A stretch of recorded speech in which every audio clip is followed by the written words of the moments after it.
Hello and welcome back to my channel. Make sure you like and subscribe to my channel. Let's begin. It began, as most fantastical tales do, with a dream. A reoccurring dream where I lived the life of my childhood fantasy. Free to travel the world in wonderment, simply soaking in the serenity and beauty of nature around me. No responsibilities to shackle me down. No great task or looming threat to burden my spirit. Just me and my partner, following whatever path our feet take us down. Frustratingly enough, I could never remember the identity of my partner, even when everything else was so clearly vivid. I knew that I was in the world that my much younger self daydreamed of living in, the Pokémon world. I knew that I was traveling on a trainer's journey, facing down against one obstacle after another. I also knew that others doubted me, ridiculing the very idea of my success. However, more fiercely than anything else, I knew that my partner and I would tear down anything in our way. No amount of naysayers and doubters would turn us from our path. Our will was one, and it was unbreakable. Which is all the more reason why I was so vexed about not remembering who that partner was. It stands to reason that it was a Pokémon, but no amount of miming and groaning, and straining my brain has helped me even narrow down the options. No, my partner's identity remains a tauntingly stubborn blank. This rings true even now. But what is so special about now? After all, it wouldn't be much of a story if it ended with just a dream. No, it certainly did not end with a dream. In fact, I only told such a mundane tale to set the stage for the ridiculous, yet wondrous circumstances I now find myself in. After about a week of continuously dreaming about my otherworldly adventures in the vast world of Pokémon, I began to notice something. My slumber began to extend past when I would wake up. Now, I know what you are thinking. That doesn't make sense. How can it still be called slumber if you have woken up already? I agree, but that is truly the only way I can explain it. You see, it was a sensation where my dream had ended and I could see my room, but I could also see my body, still sleeping. It was as though I was floating above my body, merely in spirit form, looking down upon myself. The first time it happened, I was barely an inch above my body's face, staring at my lidded eyes. Had I still been in my body, I might have had a heart attack. Furthermore, I couldn't move my spirit one iota, so I could only panic in place. It ended after less than a minute, though it felt like hours. The second time I was suspended a good foot above my soulless body, and I could slightly turn my head. Now an experienced soul walker, I was only slightly, very, terrified. This time, it lasted nearly 5 minutes, so I still fell into a panic by the end of it. This brings us to the third time. In other words, right now.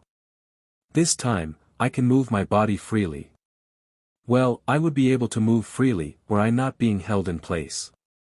Looking down at my stomach, I see massive gray fingers wrapped tightly around my torso. It looks like a human hand with a winter glove on, but the size is far beyond what any human could have. After all, at 6 feet 1 inch, 205 pounds, I'm a pretty big guy. A hand that can wrap around my waist is a large one indeed. My stomach lurches and I feel a sticky lump of pure terror rising in my chest. I knew some weird stuff was going on, but what the hell is this? Is this a demon? The devil? Is my soul being taken? I've never been super pious, but aren't you at least supposed to wait until I die for that? DMN it. I've always been an avid follower of the practice of not looking at scary things in your room at night. You know, hiding under the covers when you hear a noise, or squeezing your eyes shut after a creepy-looking shadow flickers on the ceiling. However, if I'm going to get scammed out of my soul before I even kick the bucket, you better believe I'm going to look at the impatient BSTRD's face.